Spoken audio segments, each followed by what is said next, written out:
आकाशवाणी रांची से प्रस्तुत है प्रादेशिक समाचार।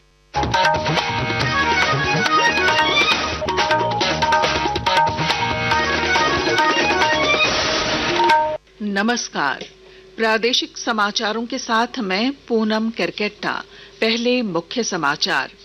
विधानसभा के बजट सत्र के 18वें दिन आज प्रश्नकाल जारी। निजी कंपनियों में स्थानीय को 75% आरक्षण समेत कई मुद्दों पर सत्ता पक्ष और विपक्ष के बीच नोकझोंक। भाजपा ने राज्य सरकार पर ओबीसी आरक्षण के नाम पर राजनीति करने का लगाया आरोप। मंत्री सुदीव्य कुमार ने कहा, पिछड़े वर्ग के प्रतिनिधित्व को लेकर सरकार संकल्पित। मुख्यमंत्री हेमंत सोरेन की अध्यक्षता में आज होगी राज्य मंत्रिपरिषद की बैठक। राज्य हित में कई प्रस्तावों को मिल सकती है मंजूरी। सुरक्षा बलों ने नाकाम की नक्सलियों की साजिश। बूढ़ा पहाड़ इलाके में जवानों को नुकसान पहुंचाने के लिए लगाई गई शक्तिशाली आईईडी को किया नष्ट। और राष्ट्रीय महिला हॉकी लीग के अंतिम चरण में आज शाम रांची में मेजबान झारखंड का हॉकी हरियाणा से होगा मुकाबला। और अब समाचार विस्तार से। विधानसभा के बजट सत्र के 18वें दिन आज प्रश्नकाल सुचारू रूप से चल रहा है। कई मुद्दों पर सत्ता पक्ष और विपक्ष के बीच तीखी बहस भी जारी है। सदन की कार्यवाही शुरू होते ही जेएलकेएम विधायक जयराम महतो ने राज्य में स्थापित निजी कंपनियों में 75% स्थानीय युवाओं को आरक्षण नहीं मिलने का मामला उठाया। दिसंबर से पूर्व का डेटा है, तो इसका मतलब ये स्पष्ट है कि सरकार की लाख प्रयास के बावजूद भी इस नियम का अनुपालन नहीं किया गया है। निजी क्षेत्रों में 75% के आरक्षण को बिल्कुल अनदेखा किया गया है। इसलिए मेरा सीधा सवाल यही होगा, जिन निजी कंपनियों ने आपके इस नियम का अनुपालन नहीं किया, क्या आप उस पर कार्रवाई करने का पक्ष रखते हैं? जवाब में प्रभारी मंत्री संजय प्रसाद यादव ने कहा कि यह मामला उच्च न्यायालय में लंबित होने के कारण सरकार की ओर से इस दिशा में फिलहाल कोई पहल नहीं की जा रही है। अदालत का फैसला आते ही सरकार आगे की कार्रवाई करेगी। उच्च न्यायालय ने इस पे रोक लगा दिया है और जो माननीय विधायक का सवाल वाकई में लाजमी है कि इन्होंने पूर्व की बात किया है। हम जांच करा लेते हैं, अगर इस तरह की कोई बात उसमें आती है और माननीय विधायक जी को भी हम सूचना दे देंगे, तो अगर किसी प्रकार की कोई गड़बड़ी होगा तो उस पर हम कार्रवाई करेंगे। इससे पहले सदन के बाहर भाजपा विधायक सीपी सिंह ने आरोप लगाया कि ओबीसी आरक्षण के मामले में सरकार राजनीति कर रही है। 2019 में इस सरकार ने बड़े बड़े जगह जगह पर होल्डिंग लगाए थे और उसमें लिखा था कि जो पिछड़ा वर्ग को 27% आरक्षण। अरे भैया, आपका खाली यहाँ से पास करा देने के भेज देने से हो जाता है क्या? ये तो इस पर भी राजनीति खेलते हैं ना। मैं ये कहूँगा कि राजनीति का खेल मत खेलिए, पिछड़ों को 27% आरक्षण दीजिए। इस पर पलटवार करते हुए मंत्री सुदीव्य कुमार ने कहा कि पिछड़े वर्ग को उचित प्रतिनिधित्व देने के लिए सरकार गंभीर है। समाज के किसी भी वर्ग के प्रतिनिधित्व के ऊपर कोई सवाल नहीं खड़ा हो। अगर ओबीसी वर्गों के प्रतिनिधित्व का सवाल है तो सरकार कृत संकल्पित है कि ओबीसी वर्ग के प्रतिनिधित्व को देते हुए निकाय चुनाव कराए। मुख्यमंत्री हेमंत सोरेन की अध्यक्षता में आज राज्य मंत्रिपरिषद की बैठक आयोजित की जाएगी। बैठक का समय शाम 4 बजे या विधानसभा की कार्यवाही समाप्त होने के बाद निर्धारित है। बैठक में राज्य हित में विभिन्न विभागों के कई प्रस्तावों को मंजूरी मिल सकती है। गढ़वा जिले के बूढ़ा पहाड़ की तलहटी तुमेरा के जंगल में भाकपा माओवादियों की साजिश को सुरक्षा बलों ने नाकाम कर दिया है।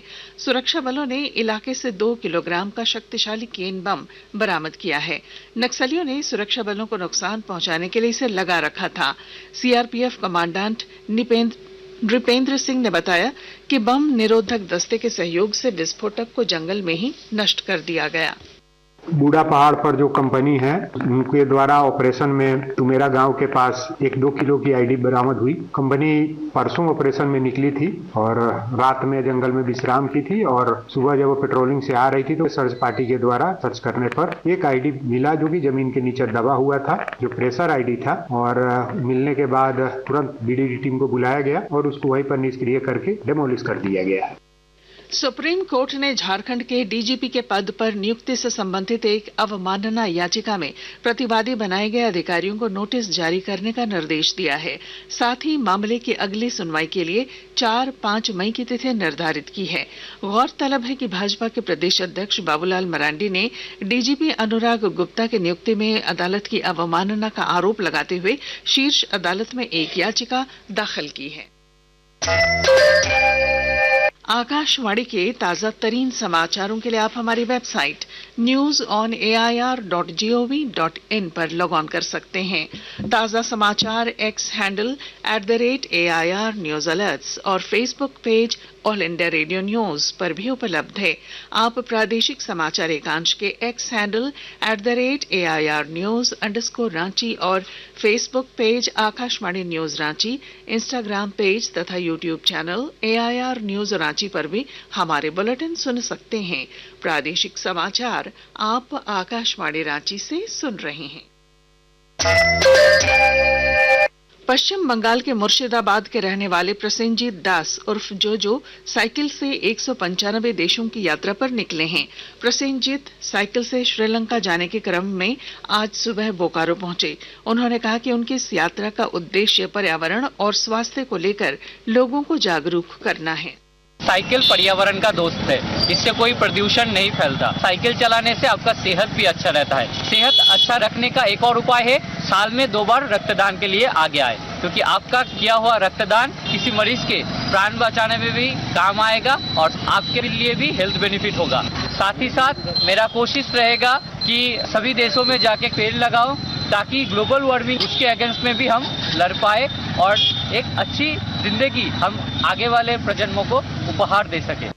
रामगढ़ जिले में KYC को लेकर जागरूकता पखवाड़े का आयोजन किया जा रहा है और जानकारी दे रहे हैं हमारे संवाददाता।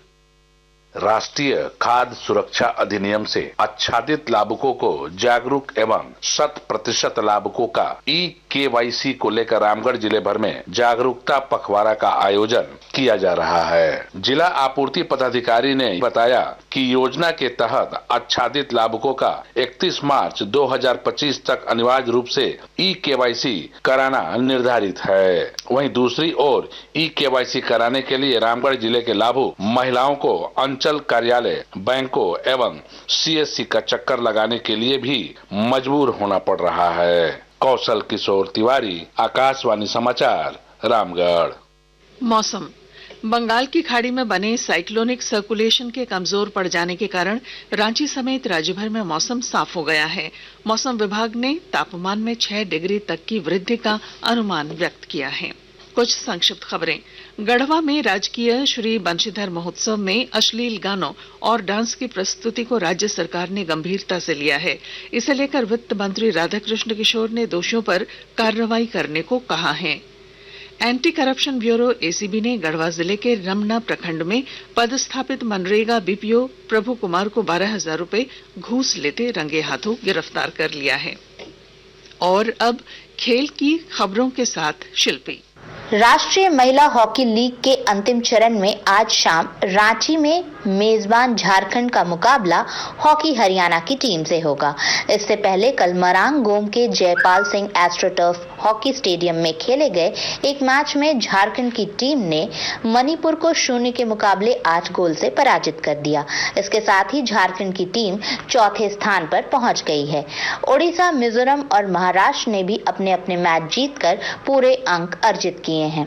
इधर तमिलनाडु के इरोड में आयोजित 13वीं senior national para volleyball championship में झारखंड की महिला टीम ने शानदार प्रदर्शन करते हुए रजत पदक जीता है। झारखंड की टीम ने प्रतियोगिता में एक के बाद एक मुकाबले जीतते हुए फाइनल तक का सफर तय किया। हैंडबॉल फेडरेशन ऑफ इंडिया के द्वारा 26 से 30 मार्च तक बिहार के जहानाबाद में आयोजित होने वाले 46वीं राष्ट्रीय जूनियर बॉयज हैंडबॉल प्रतियोगिता में रांची के 3 खिलाड़ियों का चयन झारखंड टीम में किया गया है। रांची के रोशन उरांव, रिकी जूलियन गोप और सौरभ उरांव झारखंड का प्रतिनिधित्व करेंगे। आकाशवाणी समाचार के लिए रांची से शिल्पी। और अब अंत में मुख्य समाचार। विधानसभा के बजट सत्र के 18वें दिन आज प्रश्नकाल जारी। निजी कंपनियों में स्थानीय को 75% आरक्षण समेत कई मुद्दों पर सत्ता पक्ष और विपक्ष के बीच नोकझोंक। भाजपा ने राज्य सरकार पर OBC आरक्षण के नाम पर राजनीति करने का लगाया आरोप। मंत्री सुदिव्य कुमार ने कहा, पिछड़े वर्ग के प्रतिनिधित्व को लेकर सरकार संकल्पित। मुख्यमंत्री हेमंत सोरेन की अध्यक्षता में आज होगी राज्य मंत्रिपरिषद की बैठक। राज्य हित में कई प्रस्तावों को मिल सकती है मंजूरी। सुरक्षा बलों ने नाकाम की नक्सलियों की साजिश। बूढ़ा पहाड़ इलाके में जवानों को नुकसान पहुंचाने के लिए लगाई गई शक्तिशाली आईईडी को किया नष्ट। और राष्ट्रीय महिला हॉकी लीग के अंतिम चरण में आज शाम रांची में मेजबान झारखंड का हॉकी हरियाणा से होगा मुकाबला। और इसके साथ ही आकाशवाणी रांची से प्रादेशिक समाचार का ये बुलेटिन समाप्त हुआ। अगला प्रादेशिक समाचार बुलेटिन दोपहर 2:55 पर प्रसारित किया जाएगा। नमस्कार।